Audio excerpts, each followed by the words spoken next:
20세기의 사회 심리학자 중에서 세계적으로 유명한 학자 중에 에리히 프롬이라는 학자가 있습니다. 에리히 프롬, 독일계 미국인인데요. 소유냐 존재냐, 건전한 사회, 자유로부터의 도피, 이런 유명한 책들을 많이 썼던 그런 학자입니다. 이 에리히 프롬이 전 세계적으로 주목을 받게 된 계기가 된 작품이 1941년에 쓴 자유로부터의 도피라는 책입니다. Escape from Freedom 이라는 책이죠. 이 책에 보면 건강한 개인이 되고 건강한 사회가 되기 위해서는 두 종류의 자유를 꼭 기억해야 된다 이렇게 말합니다. 첫 번째 자유는 무엇으로부터의 자유, freedom from 이렇게 되는 거죠. 어떤 것으로부터의 자유. 두 번째 자유는 어떤 것을 향한 자유 이런 뜻입니다. 그러니까 freedom from 무언가 그리고 freedom to 무언가. 쉽게 말씀드리면 우리가 예를 들어서 부정적인 게 있지 않습니까? 죄라든지 미움이라든지 시기라든지 질투라든지 그런 잘못된 것으로부터 자유로워져야 된다. 그래야 우리가 행복한 개인이 되고 행복한 사회가 된다. 그런데 죄로부터의 자유, 불안함으로부터의 자유, 미워하는 것으로부터 자유, 여기서 그치면 소극적인 자유가 된다. 두 번째 자유가 적극적인 자유가 있는데 죄로부터의 자유가 아니라 이제는 죄가 아니라 주님을 사랑하는 마음을 갖는 적극적인 자유, 불안함으로부터의 자유에서 그칠 게 아니라 이제 희망을 향한 적극적인 자유, 이게 함께 있어야 된다 하는 것이죠.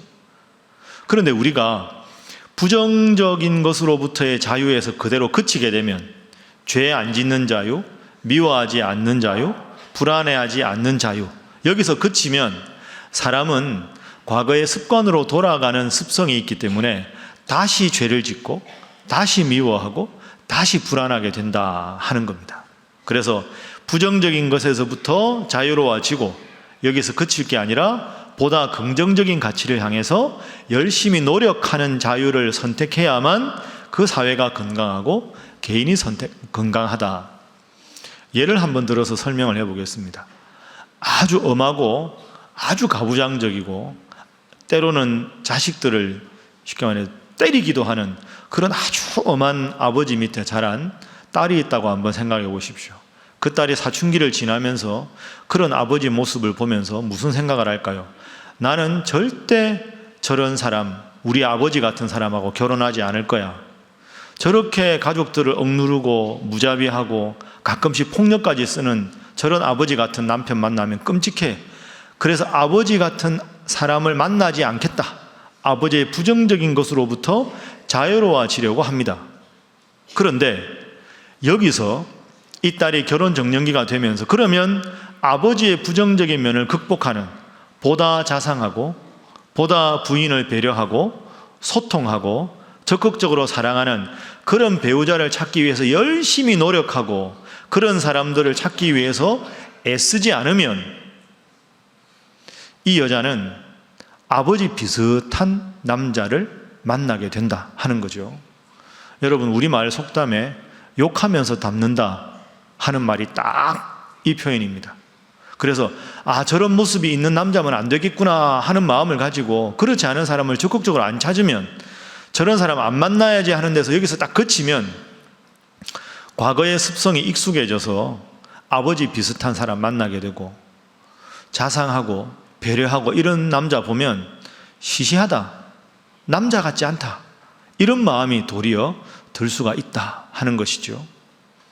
여러분, 제가 지금 말씀드린 무엇으로부터의 자유 그리고 무엇을 향한 자유, 이 두 가지는 신앙생활에도 그대로 적용이 됩니다. 우리가 죄 안 짓는 자유, 죄 안 지어야 되겠다 하고 그만하면 며칠 지나면 또 똑같은 죄를 짓게 된다는 거죠. 그래서 죄로부터의 자유뿐 아니라 주님을 닮으려는 적극적인 자유, 이것까지 나가야 신앙생활을 잘 하는 것이다. 그래서 기독교인의 자유는 부정적인 것으로부터 자유뿐 아니라 주님을 닮으려는 적극적인 자유까지 있어야 성숙한 성도가 된다. 이게 성경에서 말하는 자유입니다. 그리고 이 자유에 대해서 가장 66권 중에서 잘 설명한 책이 오늘 읽은 본문 갈라디아서입니다. 그래서 갈라디아서는 별명이 자유의 복음입니다. 한번 따라해 보시죠. 자유의 복음. 자, 그러면 우리가 하나님을 믿어서 하나님 자녀가 됐으면 우리에게 있는 자유를 어떻게 사용해야 될까? 그게 우리 앞에 남는 질문입니다. 우리가 어떻게 하면 주님께서 우리에게 주신 자유를 잘 선택할 수 있을까? 갈라디아서 1장부터 6장까지 이 주제가 나오는데 특히 5장에 이 주제가 잘 드러납니다. 자, 5장 첫 절, 1절 우리 다 함께 화면 보면서 읽어보겠습니다. 시작. 그리스도께서 우리를 자유롭게 하려고 자유를 주셨으니 그러므로 굳건하게 서서 다시는 종의 멍에를 매지 말라. 아멘. 주님이 우리에게 자유를 주셨으니까 다시 죄를 짓고 죄의 멍에를 쓰고 살아가서는 안 된다. 죄로부터 예수님께서 자유롭게 해주셨는데 다시 죄 짓는 자유로 선택하는 것은 주님 앞에 바른 태도가 아니다. 그럼 우리가 어떤 자유를 쓰는 게 주님께서 원하시는 자유일까? 이 질문에 대한 대답은 5장 13절입니다. 자, 다시 화면 보면서 읽어봅니다. 시작. 형제들아, 너희가 자유를 위하여 부르심을 입었으나 그러나 그 자유로 육체의 기회를 삼지 말고 오직 사랑으로 서로 종노릇 하라. 아멘. 한번 따라해 보시죠. 오직 사랑으로 서로 종노릇 하라. 이게 예수님 우리에게 말씀하신 자유입니다. 우리에게 주어진 자유를 다시 죄 짓는 데 쓰지 말고 서로 사랑으로 종노릇 하라. 서로 종노릇 하라 하는 말은 다른 사람을 향해서 사랑하는 마음으로 살아가라. 예수님이 우리를 위한 사랑, 그 사랑을 다른 사람에게 베풀어라. 그럼 어떻게 하면 다른 사람을 사랑하는 것인가? 예수 믿는 사람이 다른 사람에게 어떤 태도를 가져야 바른 자유인가? 이 질문에 대한 대답이 바로 오늘 저와 여러분이 함께 읽은 본문입니다. 우리가 잘 아는 성령의 9가지 열매입니다. 자, 화면 보시면서 읽어봅니다. 22절, 23절입니다. 다 함께 시작. 오직 성령의 열매는 사랑과 희락과 화평과 오래 참음과 자비와 양선과 충성과 온유와 절제니 이 같은 것을 금지할 법이 없느니라. 아멘. 그러니까 육체적으로 죄 짓는 자유가 아니라 사랑, 희락, 화평, 오래 참음, 자비, 양선, 충성, 온유, 절제. 이런 열매를 맺는 쪽으로 우리의 자유를 쓰는 것. 그게 성경에서 말하는 예수님을 믿는 사람들이 추구해야 될 자유다. 그래서 오늘은 이 성령의 9가지 열매에 대한 기본적인 특성에 대해서 말씀을 나누고 내일부터 일주일 동안에는 하루에 하나씩 사랑, 희락, 화평 이렇게 해서 우리가 성령의 열매 맺는 삶을 어떻게 살아갈 것인지 공부해 보도록 그렇게 하겠습니다. 자, 우선 이 성령의 9가지 열매에 대해서 여러분 들으시면 얼핏 이런 생각이 드시죠. 이대로 살면 손해보는 게 아닌가. 사랑, 희락, 이 다 다른 사람한테 잘하라는 거 아닙니까? 하나님이 나한테 자유를 주셨으면 이 자유를 가지고 내가 더 행복해지고 내가 더 기쁘고 내가 더 돈 많이 벌고 내게 주어진 자유를 나를 위해서 쓰는 게 훨씬 더 좋을 것 같은데 오늘 말씀에서 주님은 서로 종노릇 하라. 다른 사람 사랑하고 다른 사람 기뻐하고 다른 사람에게 온유하게 하고 다른 사람을 자비롭게 대하고 절제하고 온통 다른 사람들만을 위해서 쓰라는 거 아니냐. 예수 믿는 게 재미가 없다. 예수 믿으면 내가 뭔가 잘 돼야 되는데 다른 사람 위해서만 이렇게 쓰라니 어떡하란 말이냐. 이런 마음이 드시죠. 빙긋이 웃으시는 분들 다 그런 생각이 드시는 거죠. 근데 여러분 이걸 한번 잘 생각해 보십시오. 우리에게 주어진 자유를 나만 잘 되려고 쓰는 것, 그게 사실은 내가 망하는 길입니다. 이 더불어 사는 사회 속에서 나를 구원하신 하나님께서 나를 창조하셨는데 나보다 나를 더 잘 아시는 하나님인데 하나님 뜻대로 살아가려고 신용만 해도 하나님이 많은 복을 주실 텐데 하나님 만드신 이 아름다운 세상 속에서 믿지 않는 분들과 좋은 관계를 유지하고 살아가려고 노력만 하고 신용만 해도 하나님이 복을 주실 텐데, 그 하나님 주신 소중한 자유, 예수님의 목숨과 바꾼 그 소중한 자유를 나만 잘 되고 나만 편안하게 그런 마음으로 살아가면 주님께서 얼마나 안타까워 하시겠습니까? 자, 다시 생각해 보십시오. 이 더불어 살아가는 사회에서 나만 위해서 살아간다. 오늘 본문에는 나만 위해서 살아가는 태도를 쭉 열거합니다. 그게 오늘 본문 바로 전에 나옵니다. 19절부터 21절에 나의 자유를 나만 위해서 살아가는 것. 그러다 보면 나의 욕심대로 살아가니까 음행, 더러운 것, 호색, 우상숭배, 주술, 원수 맺는 것, 분쟁, 시기, 분냄, 당짓는 것. 나만 잘 되려고 살아가면 우리 사람은 이기적이라 저런 걸 추구할 수밖에 없다. 저런 걸 추구하면 결국 천국에 못 간다. 이렇게 21절 하반절에서 이야기합니다. 그러니까 나에게 주어진 자유를 나만 잘 되기 위해 살아가는 게 아니라 하나님 주신 사랑을 가지고 서로를 사랑하는 마음으로 살아가라 하는 것이 오늘 본문의 성령의 9가지 열매의 첫 번째 교훈입니다. 자, 우리 옆에 분들과 인사 한번 하겠습니다. 이웃을 사랑하는 마음으로 살아가시기 바랍니다. 다시 한번 하겠습니다. 그것이 하나님의 뜻입니다. 그런데 여러분, 이웃을 사랑하는 게 힘들죠. 사랑하고 기뻐하고 자비롭게 대하고 온유하게 대하고 힘든데, 생각해보면 이게 씨를 뿌리는 것과 비슷합니다. 힘들어도 다른 사람에게 이렇게 배려하면 나를 제외한 모든 사람들이 다 결국은 나를 바라보면서 기뻐할 것 아닙니까? 내가 잘 되기를 바랄 것 아닙니까? 왜? 그분들에게 선하게 대해줬으니까. 그래서 나만 잘 되려고 하면 결국은 내가 망하는 길이 되고, 하나님께서 원하시는 삶을 살고 서로를 위한 삶을 살면 결국 그것이 나에게 되돌아와서 내가 결과적으로 잘 될 수밖에 없다. 이게 오늘 본문의 첫 번째 가르침입니다. 흔히들 인생을 비유할 때 등산에 많이들 비유합니다. 그죠? 등산을 가는 거는 산 정상에 오르는 거 아닙니까? 산 정상이 인생의 목표라고 한번 비유를 해보십시오. 그럼 우리가 산에 올라갈 때 지도를 봅니다. 지도를 딱 보면 정상까지 가는데 몇 시간이 걸리겠구나. 가는데 보면 뭐 어떤 고개가 있고 어떤 쉼터가 있고 이게 쭉 있지요. 그러니까 지도를 보고 이정표를 확인하고 산 정상까지 오르게 됩니다. 그래서 흔히 인생은 등산과 같다. 그런데 여러분 가만히 생각해 보십시오. 우리가 산 정상에 오르기 위해서 지도를 보면 정확하게 있는 이정표 지점들이 있는데요, 그 지점들이 우리 뜻대로만 그 자리에 있지 않습니다. 여러분도 인생의 목표가 있을 텐데 그 목표를 이루기 위해서 여러분에게 제일 소중한 게 뭡니까? 가족, 경제력, 나의 건강, 나의 동료들, 친구들, 이런 게 내 인생의 목표를 가기 위한 이정표들이라고 지점들이라고 생각할 수 있죠. 그런데 인생이 내 마음대로 되지 않는 경우가 참 많습니다. 다른 건 몰라도 저 친구만은 항상 내 편에 돼줄 거야 하고 생각을 했는데 어느 순간 그렇게 믿었던 친구한테 배신을 당해서 엄청난 좌절을 겪는 경우도 있지 않습니까?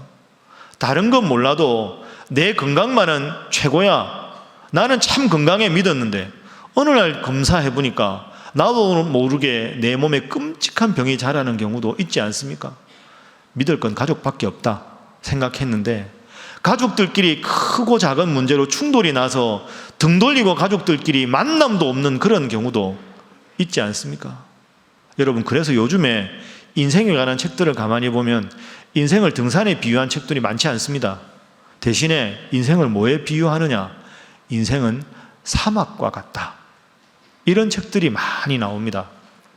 사막은 저기 내 눈앞에 큰 모래 언덕이 있는데 바람이 몇 시간 확 불다 보면 그 큰 모래 언덕이 삽시간에 사라지기도 합니다.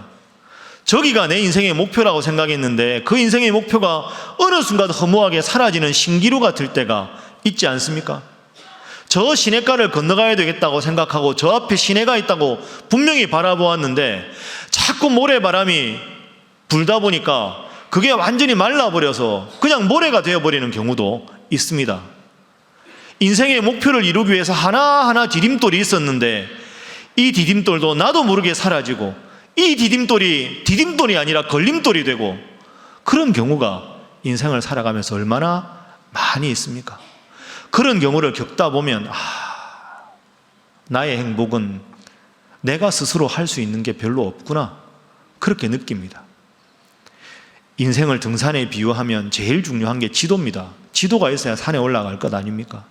그런데 지도에 있는 그 지점들이 하나하나 믿을 수 없다고 여겨질 수가 있습니다. 목표도 사라졌는데 무슨 지도가 필요합니까? 그래서 등산할 때는 지도가 필요하지만 사막을 갈 때는 지도가 필요 없습니다. 사막 갈 때 제일 중요한 한 가지가 있습니다. 그게 바로 나침반입니다. 아무리 모래바람이 불어도 눈앞에 있던 산이 있다가 사라지기라도 해도 내 손에 나침반이 있으면, 정확하게 남과 북을 가리키는 나침반이 있으면 그 나침반 보고 사막을 횡단할 수 있는 것이지요. 여러분, 절대로 변하지 않을 거라고 믿었던 인생의 모든 가치가, 내가 믿었던 모든 것이 하나둘 사라질 때, 인생의 지도가 의미 없다고 느껴질 때 여러분은 끝까지 여러분의 손에 든 그 나침반이 무엇입니까? 그게 하나님을 믿는 신앙인 줄로 믿습니다. 나를 사랑하셔서 이 세상에 나를 보내신 하나님, 지금도 내 인생의 주인이신 하나님, 절대적으로 보이는 모든 것이 상대적으로 변해갈지라도 하나님만은 내 편이다 하는 인생의 나침반, 그 인생의 나침반에 되어주신 하나님 믿고 하나님 원하시는 이 성령의 열매, 힘들고 어렵지만 하나하나 맺어가고자 노력하고 애쓰시고 기도하시는 우리 사랑하는 신일의 모든 성도들 되시기를 주님 이름으로 축복합니다. 옆에 분들과 인사 한번 하겠습니다. 성령의 열매를 맺으시기 바랍니다. 자, 한 번 더 하겠습니다. 주님만 바라보고 살아가시기 바랍니다. 자, 이제 두 번째로 넘어가겠습니다. 그런데 여러분, 사랑, 희락, 화평 9가지인데 이게 내 힘으로 맺어지는가? 그게 우리의 고민입니다. 여러분, 사랑하고 싶은 마음이 든다고 사랑이 됩니까? 아무리 절제하고 싶어도 욱하는 마음이 생기면 절제가 안 됩니다. 자비, 말은 좋은데 그 자비를 실천하는 게 얼마나 어렵습니까? 여기에 우리의 고민이 있습니다. 내가 성령의 열매를 맺고 싶은데도 내가 원한다고 해서 이 열매가 맺어지는 것이 아니다 하는 거죠. 그런데 본문을 다시 한번 읽어보십시오. 중요한 통찰이 있습니다. 한번 따라해 보시죠. 내가 맺는 열매가 아니라 성령의 열매다. 여러분 믿습니까? 그래서 오늘 본문에 오직 내가 맺어야 할 열매는 이렇게 시작하지 않습니다. 오직 성령의 열매는, 그러니까 하나님께서 이런 마음을 주셔야 열매를 맺을 수 있는 것이지 내가 내 의지로 이렇게 9가지 열매를 맺을 수 있는 게 아니다 하는 것이죠. 저는 매일 새벽기도 참석을 하거나 설교를 하고 나면 말씀드린 대로 목양실에 내려갑니다. 아래층에. 그 목양실에 가서 이제 거기서 여러분 써내신 기도 제목 보면서 기도도 하고 제 기도도 하고 그 다음날 새벽기도 설교 준비도 하고 주일 설교 준비도 하고 그러다가 이제 8시쯤 되면 집에 갑니다. 저한테는 그 시간이 제일 소중한 시간입니다. 그래서 저는 조찬 모임 별로 안 좋아합니다. 그 시간에 조용하게 말씀 읽고 기도 안 하면 하루 종일 너무 분주하기만 하기 때문이죠. 그래서 8시까지 그 시간이 참 좋은데요. 이번 주에 이렇게 설교 준비하다가 이렇게 제 서재를 이렇게 보니까 읽었던 책인데 오랜만에 한번 끄집어내 보고 싶은 책 제목이 있었습니다. 책 제목이 기도라는 책입니다. 아주 낡은 책인데요. 그냥 설교 준비하다가 일어서서 조금 이렇게 걷다가 책을 꺼내서 첫 페이지 첫 면을 딱 펼쳤습니다. 딱 이렇게 시작했습니다. 화면 한번 보시죠. 당신에게서 기도가 노동이 되지 않도록 하십시오. 제가 참 맞다 하는 느낌이 들었습니다. 당신에게 기도가 노동이 되지 않도록 하십시오. 우리는 노동은 억지로 하는 것, 힘든 것, 지겨운 것, 그런 생각이 들지요. 기도가 노동이 되면 안 되는 겁니다. 여러분, 엄마가 갓난아기, 그 귀여운 아기 키울 때 아기 키우는 건 노동이라 생각하면 얼마나 피곤하고 얼마나 힘이 들까요? 그냥 아기가 그저 귀여운 거죠. 아기는 의사 표현을 못하지만 아기의 속마음까지 다 헤아려서 아기를 위해서 모든 걸 해줍니다. 그러고도 피곤하지 않고 아기가 빵긋 웃어주면 그 한 번 웃은 것 때문에 피곤이 다 날아가는 거죠. 남들 보기에는 참 피곤하고 힘든 것 같지만 엄마는 그렇게 생각하지 않습니다. 왜? 아기를 사랑하니까. 여러분, 기도가 뭘까요? 나보다 나를 더 잘 아시는 하나님 앞에 나의 마음을 아뢰는 게 기도 아닙니까? 그러니까 여러분, 기도는 의무가 아닙니다. 기도는 특권인 줄로 믿습니다. 우리가 할 수 있는 제일 최상의 행동이 기도죠. 내 힘으로 안 되는 것 하나님 앞에 기도해서 하나님 뜻을 구하는 것. 그러니까 여러분, 기도는 억지로 하는 노동이 아니고 의무가 아닙니다. 하나님을 사랑하는 마음으로 나도 모르게 하나님 앞에 기도하는 모습. 그래야 범사의 기도가 가능하고, 그래야 기도가 점점 더 깊어지고 넓어질 수가 있는 거죠. 오늘 본문도 마찬가지입니다. 사랑, 희락, 화평, 오래 참음, 자비, 양선, 충성, 온유, 절제. 이걸 언제 하나? 내가 어떻게 이걸 맺어지나? 그렇게 생각하지 말고, 내가 어떻게 하나님을 믿게 됐을까? 하나님이 참 나를 사랑하셔서 내가 하나님의 자녀가 되었네. 하나님 말씀을 읽으니까 내가 어떻게 살아야 될지 깨닫게 되는구나. 기도하니까 하나님께서 마음을 주시는구나. 그렇게 하나님을 사랑하는 마음으로 살다 보면 나도 모르게 저절로 조금씩 내 마음속에 사랑이 점점 자리 잡게 되고, 희락이 점점 자리 잡게 되고, 온유함이 점점 자리 잡게 되어서 나도 모르게 이런 열매를 맺게 되는 줄로 믿습니다. 어떻게 이 열매를 맺을까에 대해서 집중하지 마시고 나를 사랑하신 하나님을 더 사랑하는 사람이 되고자 늘 하나님 중심으로 삶을 살아가고자 노력하셔서 여러분도 모르는 사이에 저절로 조금씩 성령의 열매를 맺어가시는 여러분 모두가 되시기를 주님 이름으로 축복합니다. 자, 다시 한번 옆에 분들과 인사합니다. 열매는 저절로 맺히는 것입니다. 다시 한번 하겠습니다. 늘 주님께만 붙어 있으시기 바랍니다. 그렇습니다. 늘 주님 생각만 하면 열매는 저절로 조금씩, 본인은 못 느끼는데 가족들은 느끼고 다른 사람들은 사람이 변했다, 성숙하게 됐다, 이렇게 느끼는 거죠.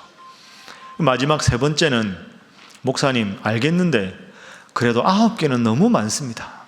사랑, 희락, 화평 한 3개면 어떻게 해보겠는데 사랑 하나도 버거운데 사랑, 희락 해서 9개 너무 많습니다. 여러분, 방금 웃으신 분들 다 그렇게 지금 생각을 하시는 거죠. 저절로 되는 거라니까요. 저절로. 그리고 제가 한번 여쭤보겠습니다. 무지개가 몇 색깔입니까? 7색깔. 뭡니까? 빨주, 노초, 파남보. 7색깔입니다. 근데 하나의 무지개 색깔이 7개인 거잖아요. 이걸 잘 생각해 보십시오. 무지개가 하나인데요, 하나의 무지개가 빛깔이 7가지인 겁니다. 그러면 이걸 그대로 우리에게 적용을 해보면 성령 하나님이 주시는 마음을 갖고 살면 9개가 되든 7개가 되든 그건 별로 중요한 게 아니라는 거죠. 그래서 오늘 본문을 원문으로 보면 오직 성령의 열매들은 이렇게 되어 있지 않습니다. 오직 성령의 열매는 단수로 되어 있습니다. 사랑, 희락, 화평 9개인데 열매들이 아니라 열매는 무슨 말입니까? 주님 안에 있기만 하면 이게 3개든 9개든 10개든 20개든 주님께서 주시는 마음이 사랑해야 될 때는 사랑으로 나타나는 것이고, 온유할 때는 온유로 나타나는 것이고, 절제할 때는 절제로 나타나는 겁니다. 중요한 건 9개라 버겁습니다, 이게 아니라 내가 주님 주시는 마음만 있으면 10개라도 20개라도 설령 100개라도 맺을 수 있다 하는 것이 오늘 본문이 열매라는 단수로 되어 있는 영적인 비결입니다. 여러분, 개수에 관계없이 개수에 시험 들지 마시고 성령 안에 늘 살아가시는 여러분 되시기를 주님 이름으로 축복합니다. 마지막으로 옆에 분들과 인사하겠습니다. 10개라도 100개라도 문제가 없습니다. 한 번 더 하겠습니다. 잘 하실 줄 믿습니다. 그럼 제가 이제 설교를 마치면서 이렇게 성령의 열매를 맺는 참 모범적인, 우리들에게 참 귀한 모범이 되는 우리 선교사님의 예를 한번 들어보겠습니다. 성령의 열매 맺는 삶, 그런 삶이 얼마나 아름다운 삶인가. 우리나라의 초창기에 와서 선교하셨던 윌리엄 홀과 로제트 홀 선교사님, 그 가족을 제가 여러분에게 소개하겠습니다. 이 아내가 되는 로제타 홀 선교사님은 우리나라에, 화면 보시면 있는데요, 1890년부터 1933년까지 무려 43년 동안 우리나라에 선교하시던 부인입니다. 저분은 미국에서 원래 의과대학을 나오셨습니다. 그 당시 미국에서도 여성이 의과대학을 졸업했으면 상류 1%인데 그 당시 우리나라 조선에 여자의사가 없다는 말씀을 듣고는 우리나라의 의료 선교사로 헌신을 합니다. 그리고 뉴욕에서 이제 의사로 오기 전에 병원에서 이제 레지던트 생활을 할 때 그 로제타 이 부인이 결혼하기 전이니까 레지던트를 할 때 그 병원에서 같은 레지던트를 하던 윌리엄이라는 분이 이 로제타를 짝사랑하게 됩니다. 저분이 그분입니다. 근데 가만히 보니까 이 로제타가 조선에 선교사로 간다는 거죠. 이분은 다른 나라 선교사로 가기로 했다가 내가 로제타의 마음을 얻으려면 나도 함께 조선으로 가야 되겠다, 그런 마음을 품습니다. 그래서 로제타가 미혼인 상태로 우리나라에 선교사로 오고, 이분은 서류를 몇 년 동안 해서 다 바꿔가지고 조선의 선교사로 다시 오게 됩니다. 거기서 로제타 선교사에게 프로포즈를 하는 거죠. 그래서 이 두 분이 우리나라에서 결혼을 합니다. 그래서 윌리엄 홀, 로제타 홀, 이렇게 이름을 갖는 거죠. 이 두 분이 결혼한 게 보니까 1892년 6월 21일인데요. 이 두 분의 결혼식이 우리나라 최초의 서양식 결혼입니다. 드레스 입고 한 최초의 선교사, 그리고 최초의 인물이 이분들입니다. 이분들이 이제 그때부터 선교를 열심히 했습니다. 그래서 그 사이에 아들이 납니다. 셔우드라고 하는 아들이 태어나지요. 그런데 이제 아들이 태어나고 저 옆에 보면 조그만 딸도 있죠. 저 딸이 에디스거든요. 그런데 이제 우리나라에서 결혼하고 셔우드를 낳고 에디스 둘째 아이, 딸을 임신했을 때 미국으로 아기를 낳으러 갑니다. 로제타가 미국으로 아이를 낳으러 간 사이에 남편 윌리엄 홀 선교사는 우리나라에서 서울과 평양이 제일 중요한 기독교 도시니까 평양의 의료 선교사로 갑니다. 거기서 열심히 의료 선교를 하고 있다가 1894년 7월에 우리나라에 청일전쟁이 벌어지죠. 청일전쟁이 벌어지니까 수많은 사상자들, 병자들이 많이 생깁니다. 그래서 그 환자들을 평양에서 열심히 치료하다가 전쟁이 나서 사람들이 많이 죽어나가게 되면 전염병이 없던 것도 생기죠. 그 전염병에 감염이 돼서 이 윌리엄 홀 선교사님이 그만 하나님의 부름을 받습니다. 그 당시에 어린 셔우드를 안고 미국에서 둘째 아이를 임신하고 있던 로제타 홀 선교사님이 그 남편의 소식을 듣습니다. 얼마나 마음이 아팠을까요? 거기서 둘째 에디스를 낳았습니다. 그리고는 그 에디스를 안고 셔우드를 데리고 다시 조선으로 돌아오게 되죠. 그리고는 본인은 남편 목까지 열심히 의료 선교를 합니다. 그런데 그 둘째 태어난 에디스가 미국에서 태어난 아이가 너무 갓난아이가 한국에 와서 우리나라가 아직까지 척박하고 풍토병도 많고 그 우리나라에서 풍토병에 걸립니다. 그래서 이 에디스도 하늘나라로 가게 됩니다. 남편도 잃고 태어난 지 얼마 안 된 딸도 잃어버리게 된 거죠. 그래서 이 로제타 선교사님이 어린 그 아들 셔우드를 안고 하나님 앞에 기도합니다. 하나님, 저와 제 아들 셔우드만큼은 이 땅에서 오래오래 살면서 선교를 하게 해주십시오 하고 간절하게 기도를 합니다. 그리고는 열심히 43년 동안 로제타 선교사가 의료 선교를 하게 됩니다. 남편과 딸을 잃었지만 하나님 주신 달란트대로 열심히 선교를 해서 우리나라 최초의 여성 전문 병원, 화면에 보시는 보구녀관이라고 하는 여성을 보호하고 구하는 병원을 최초로 만든 분이 이 로제타 홀 선교사님입니다. 그리고 어린이를 위한 병원도 만들고 앞을 못 보는 맹인 아이들을 위한 학교도 만들게 됩니다. 여러분, 여기 동대문 옆에 가보면 이화여대 부속병원이 동대문 여기 있었죠. 그 이화여대 부속병원 그 자리가 원래 로제타 홀 선교사님이 병원을 하던 자리입니다. 그 병원 자리에 헐어서 근대식 건물로 세운 게 2대 부속 병원이 된 거죠. 그리고 또 하나 세운 병원이 화면에 보시는 대로 경성여자의학전문학교입니다. 저 로제타월 선교사님 세운 저 학교가 지금 고려대학교 의과대학의 전신이 됩니다. 한 여성 선교사의 사역이 이렇게 귀한 거죠. 모전자전이라는 말이 있죠. 어머니 로제타만 그런 게 아닙니다. 그 어렸던 그 아들 셔우드가 잘 자랐습니다. 근데 그 집에서 우리나라 아이를 데려와서 정말 친딸처럼 잘 키웠던 박에스더라고 있었는데, 이 박에스더가 16살에 그만 하나님의 부름을 또 받습니다. 근데 그 박에스더가 죽는 사인이 결핵입니다. 그걸 보고는 이 어린 아들 셔우드가 너무너무 가슴 아파합니다. 이 땅에 결핵 환자들이 많구나. 하나님, 그러면 저는 그들을 구하는 사람이 되겠습니다 해서 이 셔우드가 미국으로 가서 의과대학에 가서 의학을 공부합니다. 그리고는 결핵을 퇴치하는 결핵 전문 의사가 됩니다. 그분이 우리나라에 다시 돌아와서 그의 아내와 더불어서, 그죠? 그의 아내 이름이 메리안인데요. 저 두 분입니다. 셔우드와 그의 아내 메리안이 우리나라에 와서 결핵 퇴치를 위해서 열심히 노력하고 만든 게 대한결핵협회입니다. 그래서 여러분 크리스마스 되면 대한결핵협회에서 크리스마스 실 해서 해서 이제 결핵 퇴치해야 됩니다. 저걸 최초로 시작한 분이 바로 로제타월 선교사님의 아들 셔우드 홀 선교사님입니다. 그래서 저분들은 우리나라가 당시에 5명 중에 1명이 결핵 환자였는데 20명 중에 1명으로 되도록 결핵 퇴치를 위해서 누구보다 노력하신 분, 그리고 연세가 드셔서는 인도에 가서 또 인도 결핵 퇴치를 위해서 오래오래 수고하시다가 98의 나이로 하나님의 부름을 받은 분이 그의 아들 셔우드 홀 선교사님입니다. 이분이 1991년 4월 5일에 숨을 거두게 되는데, 숨을 거두기 전에 마지막 인터뷰에서 이렇게 말씀을 하십니다. I still love Korea. 나는 여전히 한국을 사랑합니다. 제가 죽거든 나를 절대로 미국이나 캐나다 땅에 묻지 마시고 내가 태어나고 내가 자랐던 내 사랑하는 어머니와 아버지와 누이 동생이 잠들어 있는 한국 땅에 묻어주시기 바랍니다. 그래서 지금도 여기 양화진 선교사 묘원에 가면 홀 일가 묘소에는 5개의 무덤이 있습니다. 그죠?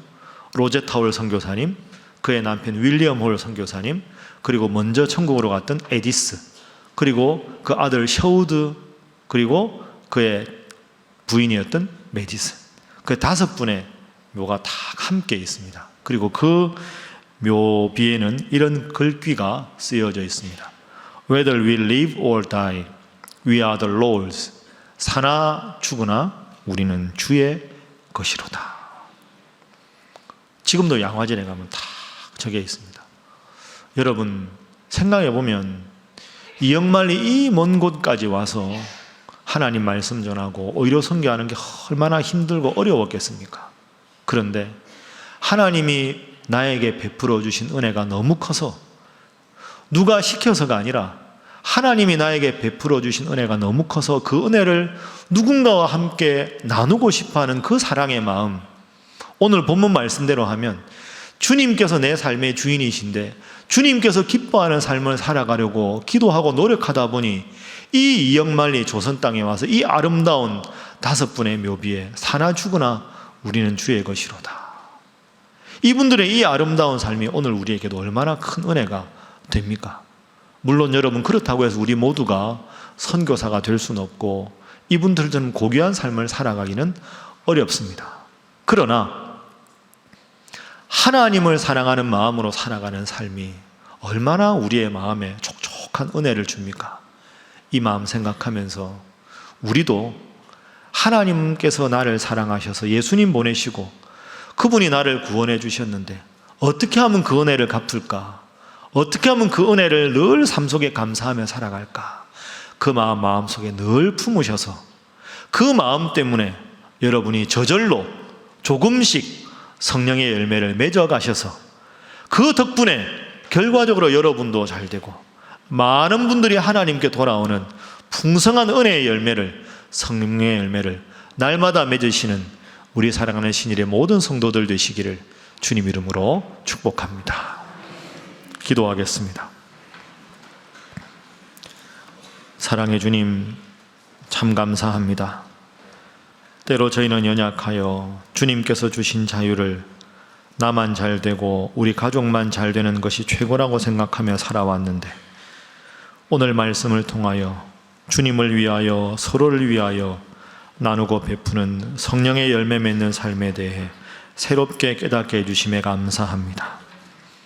주님, 또한 특별히 이 성령의 열매 맺는 삶을 위하여 내일부터 특별 새벽 기도회를 통해 하루하루 이 열매들을 묵상하게 배우게 해주심에 감사합니다. 잘 배우고 주님 곁에 늘 붙어 있어 좋은 열매 맺는 저희 신일의 성도들이 되게 하여 주옵소서. 그래서 한 주간 열심히 우리가 전도할 분들을 위해서 기도하게 하시고, 아울러 우리가 전도한 분들에게 성령의 열매 맺는 삶의 모범을 보여주는 온 신일의 성도들 되도록 저희들을 지키시고 인도하여 주옵소서. 예수님의 이름으로 기도하옵나이다.